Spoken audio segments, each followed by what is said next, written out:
Eu quero fazer uma reflexão com vocês, uma palavra rápida, sobre a história de um rapaz que tinha tudo para ser um perdedor. Ele caminhou num ambiente muito hostil. A vida dele não foi uma vida das mais agradáveis. Ele sempre travou grandes embates para se tornar quem se tornou. A oposição sempre fez parte do dia a dia dele. Seu nome, Jacó. Eu quero fazer uma reflexão porque talvez nós precisemos nos agarrar a esses exemplos de oposições, cujos quais nós necessitamos de alcançarmos vitórias, de subjugarmos essas adversidades. E eu queria rapidinho, coloca para mim aí na tela, por favor, Gênesis capítulo 25, verso 26. Preste atenção, eu vou usar só alguns textos, vou comentar pouco. Depois saiu o seu irmão, agarrado à sua mão, ao calcanhar de Esaú. Por isso, se chamou o seu nome Jacó. E era Isaque da idade de 60 anos, quando os gerou. Preste atenção, porque aqui está o nascimento desse menino. Ele é gêmeo com seu irmão Esaú, os dois. A diferença deles, provavelmente, alguns segundos ou minutos. O texto diz que quando Esaú está saindo, a parteira nota uma mão presa ao pé do menino. Talvez porque, se nós fôssemos olhar, não estivesse se esperando duas crianças naquela gestação. Mas eu queria que você entendesse o que vai acontecer com esse rapaz. Quando alguém vê a mão dele ao calcanhar do seu irmão, eu não sei que mente insana acha que esse bebê está querendo suplantar, está querendo tomar o lugar de seu irmão. Eu fico pensando comigo, quem é que disse que esse garoto estava querendo nascer primeiro, estava querendo levar alguma vantagem sobre seu irmão? Mas foi isso que me parece que observaram quando este menino nasce. Quem é este menino? Este é um menino que quer o lugar dos outros. Quem é este menino? Esse é um menino suplantador. Quando Jacó nasce, sobre ele coloca-se um nome que não é dos mais agradáveis. Tanto não é e tanto não gostava deste nome, que Deus, sabendo disso, muda este nome mais à frente. Mas ele já tem que viver com esse trauma. Por quê? Vamos brincar, Jacó. Cuidado com Jacó. Que em Jacó não dá para confiar. O nome dele é Jacó, não é à toa. Vamos imaginar em como este menino teve que sobreviver sua infância, mediante a este rótulo que colocaram sobre ele. E pior, ele é gêmeo de um irmão que não é muito parecido com ele. O corpo de seu irmão se desenvolve um pouco mais. Seu irmão é peludo, é perito em caça.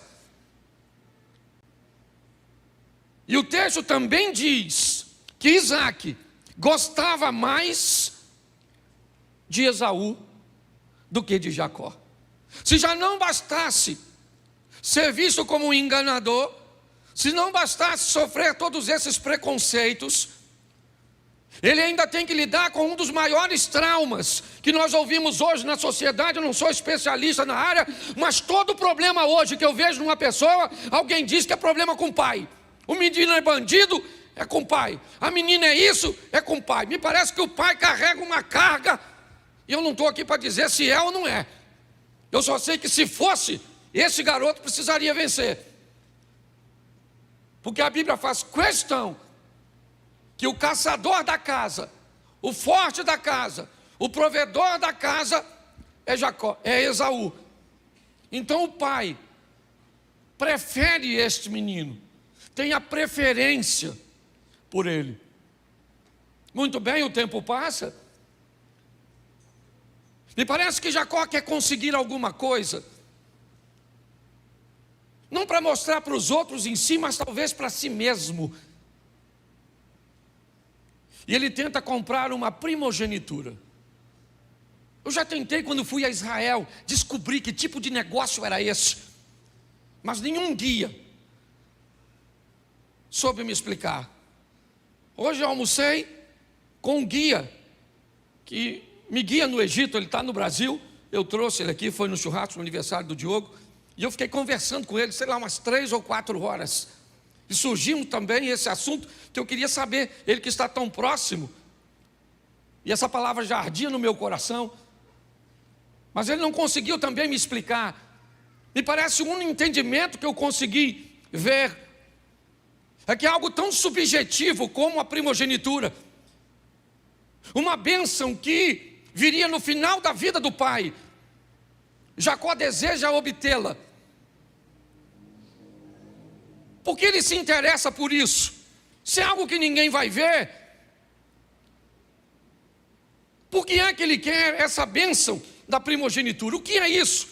Quando é que ela vai acontecer? Eu queria lembrar você que seu irmão Esaú está com uma fome tão grande. O que ele quer é um resultado imediato, que o imediatismo de Esaú dá lugar, se eu posso chamar assim, um empreendedorismo. A capacidade de Jacó de se adiantar, de olhar para o futuro e ver alguma coisa numa bênção que ele não poderia contar para ninguém que comprou, que seu irmão não diria a ninguém que vendeu. Mas me parece que este menino queria ser alguém, pelo menos para ele, olhar para seu irmão e dizer em algum momento, numa briguinha, numa discussão, num momento de indiferenças, e ele poder dizer: mas também o primogênito agora sou eu, porque você me vendeu. Essa informação não poderia vazar, até porque eu não sei nem se isso teria valor perante seus pais. Mas o tempo passou, e aquele menino vai se deparar com a oportunidade de ter a bênção sobre si. Ele engana seu pai, é verdade. Me parece que talvez o rótulo que colocaram sobre ele acaba vindo à tona em algum momento, porque às vezes o que pessoas dizem a nosso respeito começam a aflorar na nossa vida. Quando alguém diz que você é soberbo, se você não prestar atenção, é só uma questão de tempo até a soberba buscar uma ocasião contra você. Quando alguém te rotula, você tem que ter muito cuidado para que esse rótulo de alguma forma não recaia sobre o seu comportamento. Está agora ele aceitando a pressão de sua mãe para enganar seu pai. Finalmente, o Jacó, ele aflora. Ele diz para a mãe: eu estou com medo, papai pode me amaldiçoar. Sua mãe, o interpela, o estimula a enganar o pai. Mas ele tinha todo o direito de dizer: eu não quero fazer isso. Mas ele levaria finalmente alguma vantagem. É a oportunidade de ele ter alguma coisa, dele ser alguém. E às custas de quê? Jacó consegue a bênção da roupa de seus irmãos, de seu irmão. O pai não o abençoou. Não. Jacó sabia disso. Isaac só disse o que disse para Jacó porque pensou que ele era Esaú. É mentira aquilo que aconteceu. Ele recebeu a bênção, é verdade que recebeu, mas ela não era dele. Ele não tinha direito àquilo. Ele sabia que o pai, nitidamente, o pai mesmo disse no texto, ele se parece com Jacó, mas quem é você? E ele disse: eu sou Esaú, teu filho. Mas como você me trouxe uma caça tão rápido? Deus colocou a caça no campo para que eu fosse e tivesse êxito. Presta atenção o que esse cara está fazendo com a vida dele. Pastor, por que é que a Bíblia mostra erros como a bebedeira do Noé, como a negligência do Adão, como o medo e a insegurança do Abraão,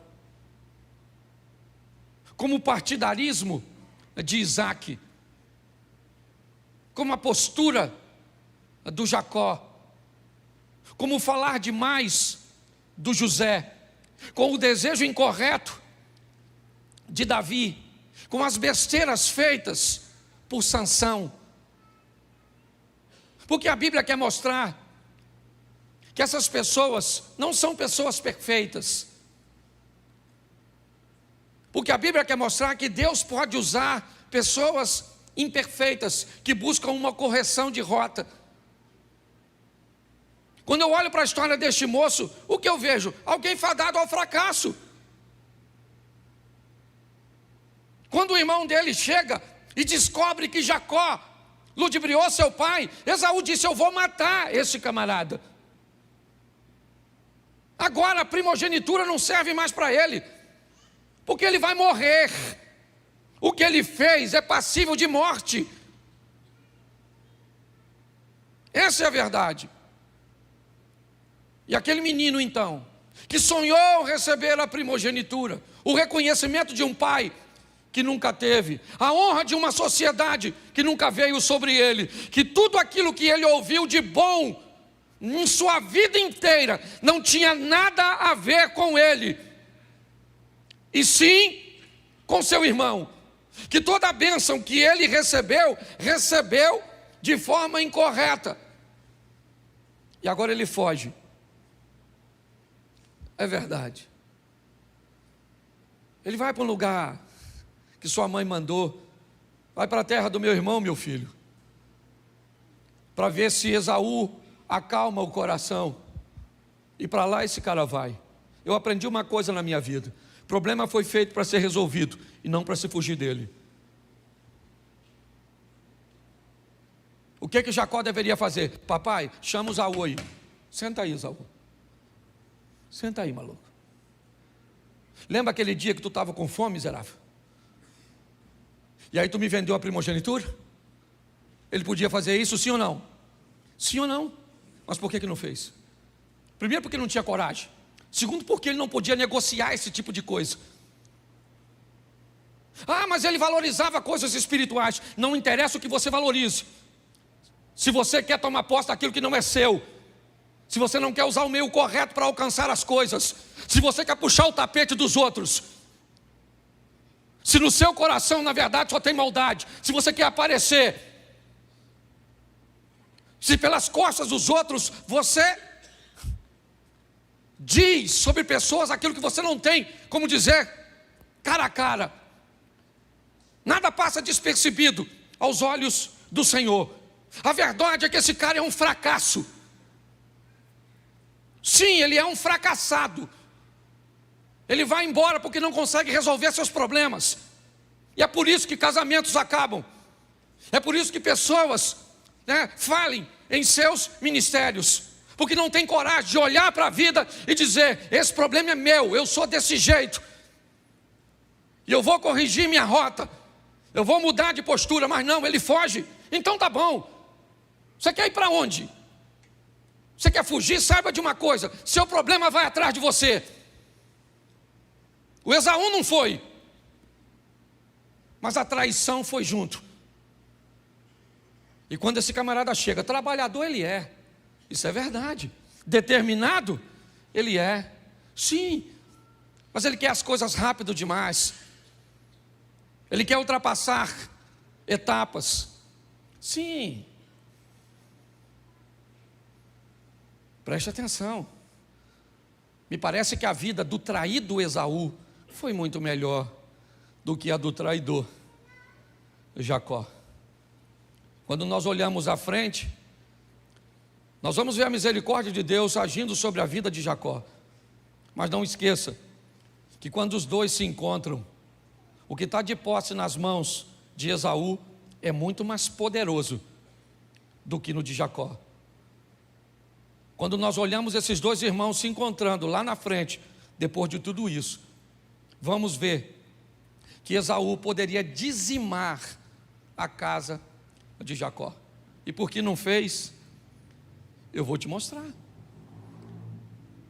Na casa do sogro, Jacó é enganado por seu sogro. Muda o salário dele 10 vezes para baixo. Está escrito na Bíblia, depois você lê, que eu não sou obrigado a ler tudo. Jacó tem problema com seus cunhados. Eles não conseguem mais conviver pacificamente, porque nitidamente os cunhados estão olhando a fortuna de seu pai passar para as mãos de Jacó. Mas pastor, como é que este cara enganador agora está prosperando? Pois é, antes de chegar na casa de seu sogro, ele teve uma conversa com Deus. Uma conversa onde ele desistiu de ser quem era, para se tornar uma nova pessoa. Uma conversa de fidelidade, é verdade, que a princípio é apenas financeira. Jacó não tem dinheiro, está chegando, então ele está dizendo: Senhor, se o Senhor for comigo nessa empreitada de tal maneira que eu volte em paz para a casa de meus pais. Na oração desse cara com Deus, ele diz: eu quero ganhar dinheiro e prosperar aqui, mas um dia eu quero voltar para casa, para encontrar com meu irmão e dizer para ele: eu me arrependo, me perdoa. Olha só, é a oração dele no caminho. Mas preste atenção, mesmo com essa oração e essa vontade, ele chega na casa do sogro, trabalha 7 anos para casar com a mulher e recebe outra.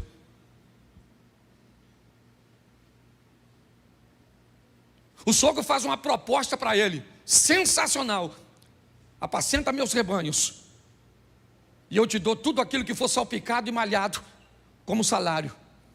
Mas o texto diz que dias antes dessa proposta, Labão já tinha pego todos os salpicados e malhados e tinha separado longe do rebanho, e só tinha animal liso, e liso com liso. Pois o texto diz que o tal do Jacó, enganador, levava o rebanho para tomar água e colocava as varinhas de álamo, uma varinha sem casca e a outra com casca, ou seja, tudo listadinho dentro d'água. Eu não sei se isso é o suficiente para fazer com que o animal venha parir, certo? Talvez venha até daí, aquela cultura antiga que dizia que se uma mulher ficasse olhando muito para um troço, o filho nascia com a cara do troço. Eu não sei se essa cultura vem daí. Eu só sei de uma coisa: eu não acredito nisso. Eu acredito que Deus fazia o cara prosperar, porque ele resolveu ser fiel, então ele começa a prosperar, sim ou não? Isso, prospera tanto, o problema é tanto, ele tem dificuldade de lidar com seus cunhados, a situação está difícil, não consegue falar com o sogro está todo mundo de cara feia para ele, porque ele está prosperando, ele está prosperando, ele está prosperando. O sogro diz: agora meu filho, só o picado de maiado é meu, o liso é seu. Ele foi lá, arrancou as varas, pronto, nascia liso. Depois você vai ler. Até que um dia Labão faz uma viagem, Jacó chama suas esposas e diz: vamos embora minha filha, vamos embora daqui enquanto seu pai está viajando. Mas agora no caminho ele vai ter um encontro sensacional com seu irmão. Eu queria que colocasse para mim, por favor, esse texto aqui, Gênesis 33, 1. Preste atenção. Levantou Jacó os olhos e olhou, e eis que vinha Esaú, e o quê? E esse cara vem com o quê? 400 homens com ele. vem a comitiva do Esaú. Ele era um homem forte, ele era um caçador, e ele traz consigo 400 homens na direção do Jacó, que segundo o próprio Jacó, vem com um grupo de mulheres e crianças. Olha só, o irmão desse cara, que ele roubou a primogenitura, ele vem na direção dele com 400 homens, e o Jacó, o próspero, o cheio de rebanho, aquele que prosperou, ele traz consigo algumas mulheres, crianças e alguns animais. Mas pastor, o que acontece antes disso? Eu acho que vale a pena olhar um pouquinho atrás. O Jacó que era rico, o Jacó que era próspero, que mudou sua vida financeira, ele ainda tem um problema nas suas orações. Ele queria fazer tudo isso, mas o sonho dele era um dia encontrar com seu passado e resolver sua pendência com seu irmão. Então agora já avisaram ele, seu irmão está vindo. Ele passa todo mundo e fica no Val de Jaboque, onde ele tem um contato com um anjo. E ele segura o anjo, e o anjo disse, me libera. E ele diz, eu só te libero se você me abençoar. Pô, meu irmão, que benção, o cara é ricaço. Que benção que esse cara quer. O que ele quer? Filho? Ele tem aos montes. O que ele quer? Dinheiro? Ele tem aos montes. Esposa? Ele tem 2 e mais 2 concubinas. O que ele quer? Gado? Não. Que bênção é essa que esse cara continua orando? O que ele quer? O anjo disse, como é que é seu nome, cara? Me parece estranho um anjo não saber o nome de uma pessoa, um ser angelical.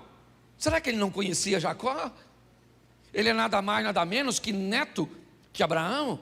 Que anjo desinformado é esse que aborda Jacó e diz como é que é seu nome? O que o anjo está querendo dizer para ele, cara, tu tem bens, tu tem filhos, você tem mulher, mas olha o que você está fazendo. Fugindo de tudo, fugiu de seu irmão, fugiu de seu sogro, fugiu de seu cunhado. Sua vida é uma fuga o tempo inteiro, cara. Você nunca enfrenta nada, é sempre fugindo. Como é que é seu nome, cara? Ele diz, meu nome é Jacó. Esse é o meu nome. Por quê? Porque eu não tive opção de escolher. Se eu tivesse opção de escolher, não teriam colocado sobre mim o nome que me desse um rótulo tão ruim. E o anjo disse, então a partir de hoje, você não vai se chamar mais Jacó. Opa! Não. A partir de hoje, seu nome não é mais esse, você não é mais isso. Eu não sou mais isso? Não.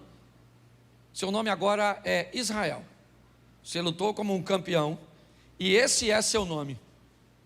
Beleza? Está tudo tranquilo? Vamos embora. O anjo vai embora, e Jacó atravessa o val. E na travessia do Val de Jaboque, ele faz o seguinte. Gênesis 33, verso 2. E pôs as servas e seus filhos na frente. Lá vem Esaú, as duas, Bila e Zilpa, à frente com os meninos, Rubem, Simeão, Levi, ok? Alguns dos filhos, não vai vir aqui agora na minha mente quem é filho de quem. Leia, ok? Sua esposa, ele põe logo depois, com quem? Com seus filhos. Raquel e José, ele põe atrás. Então ele diz: ó, nós vamos encontrar com Esaú, mas é desse jeito. As concubinas vão na frente com seus filhos, e se elas morrerem, dá tempo de Raquel e José ir embora. Lia ou Leia e seus filhos vêm aqui, e Raquel e José vêm aqui, e eu vou lá para frente. O que Jacó está dizendo é o seguinte: agora eu vou enfrentar meus problemas. Eu vou na frente encontrar com meu irmão. Por quê? Porque o Jacó morreu no Val de Jaboque. E no Val de Jaboque, Deus trouxe à tona aquele cujo qual o menino nasceu para ser. Porque você nasceu para ser campeão. Você nasceu para ser vencedor. Esse garoto, agora, este homem agora, ele vai lá para frente. E Esaú quer matá-lo. Esse sempre foi o plano de Esaú. Eu quero matar. Mas quando Esaú olha para Jacó, ele não vê mais o enganador. Ele vê o Israel. Eu acho muito interessante. É a mesma pessoa. Ela só está sendo vista por olhos diferentes. É a mesma mulher. É o mesmo marido. É a mesma pessoa. Jacó não mudou sua fisionomia. Não. Quando Deus entra, você olha para uma mulher que não sentia nada e volta a sentir o amor, o respeito. Quando Deus entra com providência e te transforma, as pessoas olham para você e enxergam você totalmente diferente. Os dois irmãos agora estão caminhando um na direção do outro. Esaú vem, Jacó olha e diz: são 400 homens. Está certo. Mas quando ele olha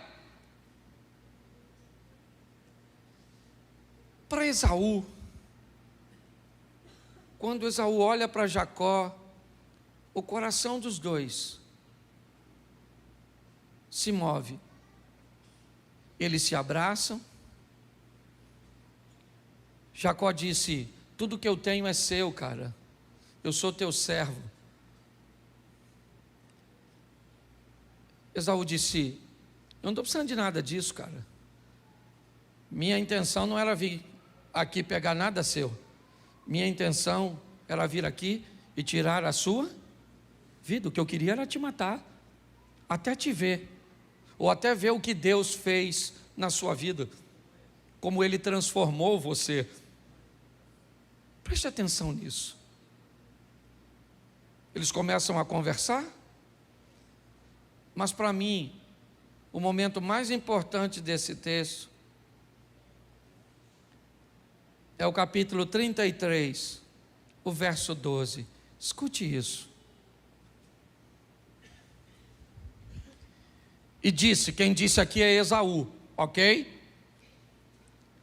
Caminhemos e andemos, e eu partirei adiante de ti. Vamos juntos, Jacó.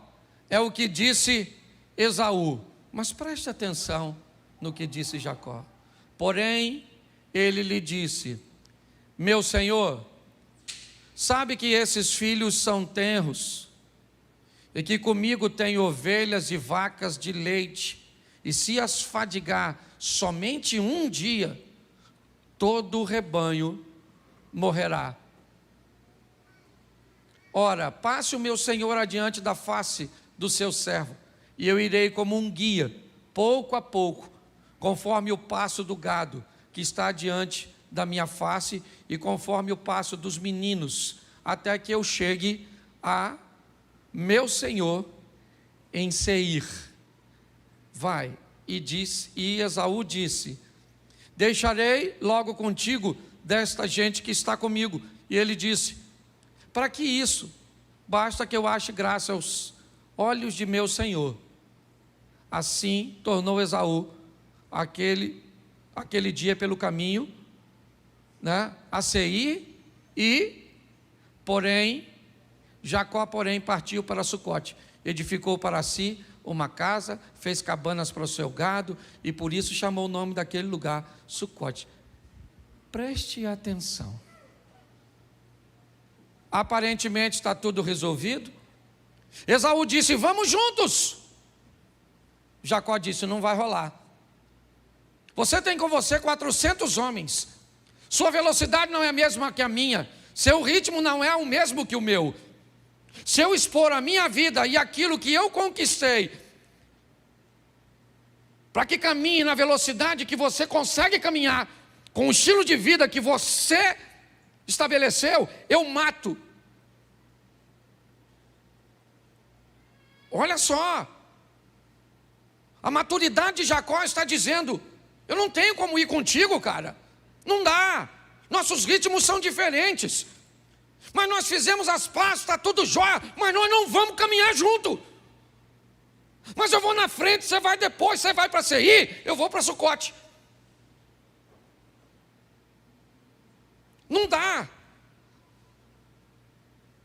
A velocidade dos outros, a expertise dos outros, o que Deus vai fazer na vida do outro não é o mesmo que vai fazer na nossa. Nós temos que entender e sobreviver a todas essas coisas. Os traumas, como ele sobreviveu na infância, as provocações, as brincadeiras, aquilo que nós, porque eu não sei se você é da época do cabeção, orelhão, dumbo, cabelo de fogo, baleia. Quem é dessa época? Levanta a mão por gentileza. Sobreviveu a tudo isso. Hoje você não pode chamar uma criança. Cabeção. Processar você. Pare e pense. Os traumas. Tá bom, querido, todo mundo tem trauma. Conversa com um montão de gente aqui. É o pai que abandonou, o outro que bateu, o outro que traiu, o outro que machucou, o outro que fez. É isso? Você quer falar de seus traumas? Todo mundo aqui tem trauma. Tem gente aqui que não... mas eu perdi meu pai cedo. Tem gente que não sabe nem quem é o pai. Mas eu fui traído e o outro nem casou. Passei. Que nem um par para trair conseguiu. De tão ruim que é. Ruim a vida, não a pessoa. Tá bom? Não estou chamando ninguém de ruim, não. Eu estou dizendo que está assim de gente com a vida pior que a sua. Então pare de ficar olhando para isso. Enfrente seus problemas. São duros, mas são seus. Estamos olhando para um cara que tinha tudo para ser um perdedor, e por muito tempo viveu, e pior, prosperou, ganhou dinheiro, enriqueceu, teve filhos, mas não se sentia pleno, porque era o Jacó rico, era o Jacó próspero, era o Jacó abençoado, mas não foi chamado para ser Jacó, foi chamado para ser Israel. Mas no momento em que teve um encontro com Deus, cheio da grana, ele diz: me abençoa, me abençoa. E o anjo, sabendo que tipo de bênção ele falava, não tinha nada a ver com coisas materiais, diz: então vamos mudar de vida, cara, vamos deixar o Jacó para trás, vamos embora, vamos se tornar Israel. É importante você saber que mesmo depois de se chamar Israel, ainda o chamavam de Jacó. Se você continuar lendo o texto, o anjo mudou o nome dele, sim ou não? Sim ou não? Mas daquele texto em diante, todos o chamavam de Israel? Todos o chamavam de? Sim ou não? Mas ele não tinha mais problema com isso. Porque agora para ele chamavam ele de algo que ele sabia que não era. Agora a vida desse cara foi para frente. Agora a vida dele rompeu. A mensagem que eu tenho para vocês hoje é: viva na terra, na dependência dos céus. Não tenha medo de quem governa. Quem está governando? Quem é? Quem está governando é Labão? Então tá bom, meu irmão. Eu vou prosperar no ambiente onde o cara está defasando o meu salário. Quem está no comando? Quem está no comando é Nabucodonosor, o rei da Babilônia. Pois é, eu sou Daniel e sirvo ao rei dos reis. Quem está governando é Ciro, o rei da Pérsia. Pois é, eu continuo sendo Daniel, filho e parceiro do rei dos reis. É assim que a vida funciona. Nós temos que vencer as adversidades. Elas não são poucas, nem para Jacó, nem para mim, nem para você. Se você quer enaltecer seus obstáculos, fique à vontade.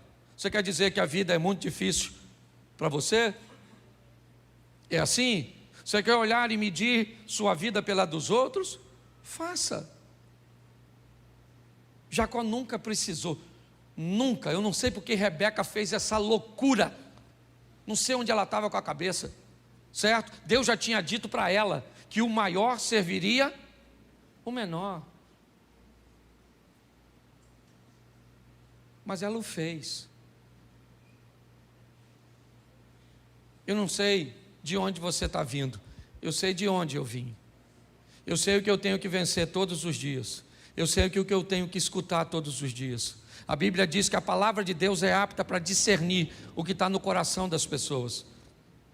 Se você sabe o que é isso, você sabe que às vezes a palavra de Deus já falou com você a respeito de pessoas que estão perto de você e o que elas querem quando estão perto de você e como Deus manda você se comportar.